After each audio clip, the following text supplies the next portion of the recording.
Hello friends. Australia அப்படின்னாலே அவங்க வந்து ஸ்லட்ஜிங் வந்து பண்ணுவாங்க, ஏமாற்றுவாங்க, ஜெயிக்கணும் அப்படிங்கிறதுக்காக எந்த எல்லைக்கு வேணாலும் வந்து போவாங்க. மோசமானவங்க அப்படிங்கிற மாதிரி ஒரு பார்வை தான் கிரிக்கெட்டில் வந்து எப்போதுமே வந்து இருக்கும். அதில் ஒரு சில வீரர்கள் மட்டும் பார்த்தீங்கன்னா கொஞ்சம் விதிவிலக்காக வந்து இருப்பாங்க. அந்த மாதிரி ஒருத்தர் தான் வந்து பேட் கம்மின்ஸு. ஆஸ்திரேலியா மற்றும் இந்தியா ரீசெண்டாக வந்து மோதின முக்கியமான போட்டிகளில் இந்தியா வந்து தொடர்ந்து வந்து தோல்வியை தான் வந்து சந்திச்சிருக்காங்க. வேர்ல்டு டெஸ்ட் சாம்பியன்ஷிப் ஃபைனலில் வந்து தோத்தாங்க.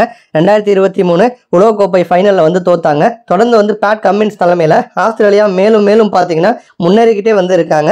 அந்த மாதிரி கம்மின்ஸ் தலைமையில் வந்து டீம் அசத்தின காரணத்தினால தான் கேப்டன் பொறுப்பையே வந்து சன்ரைசர்ஸ் ஹைதராபாத் வந்து கம்மின்ஸ் கிட்ட வந்து கொடுத்தாங்க. கம்மின்ஸ் வந்த பிறகு எஸ்ஆர்ஹெச்சோடைய அப்படியே டோட்டல் லைனப்பே மாறிச்சு. நல்லா பர்ஃபார்ம் பண்ணாங்க. எஸ்ஆர்ஹெச் வந்து கப்போ வாங்கலாம் அப்படின்னாலுமே கூட ஃபைனல் வரைக்கும் வந்து வந்திருக்காங்க. அதை வந்து நம்ம வந்து மறந்துடக்கூடாது. அந்த வகையில் கம்மின்ஸை பொறுத்த வரைக்கும் வந்து அவர் பெருசாக வந்து அலட்டிக்க மாட்டார், ஓவரா சீன்லாம் வந்து போட மாட்டார். அந்த மாதிரி வந்து கம்மின்ஸ் பார்த்தீங்கன்னா நம்ம இந்தியாவுக்கு வந்து ஒரு ஆல் தி பெஸ்ட் வந்து சொல்லியிருக்காரு. ஆஸ்திரேலியாவுக்கும் இந்தியாவுக்கும் நடந்த போட்டியில் ஆஸ்திரேலியா தோத்த காரணத்தினால பார்த்தீங்கன்னா அவங்க வந்து செமிஃபைனல் வர முடியாமல் வெளியில் வந்து போயிட்டாங்க.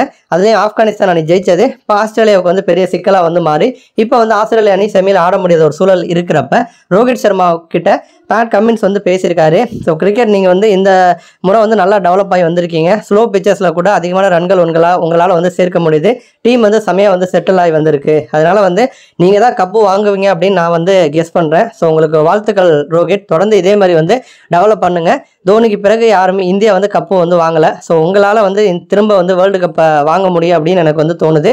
ஸோ நல்லா பர்ஃபார்ம் பண்ணுங்கள், தொடர்ந்து நல்ல கிரிக்கெட்டை வந்து கொடுங்க அப்படிங்கிற மாதிரி கம்மின்ஸ் பார்த்தீங்கன்னா ரோஹித்துக்கு வந்து வாழ்த்துக்களும் வந்து சொல்லியிருக்காரு. நம்ம இந்தியன் டீம் ஜெயிக்கணும் அப்படிங்கிற மாதிரி வந்து பேசியிருக்காரு. நன்றி.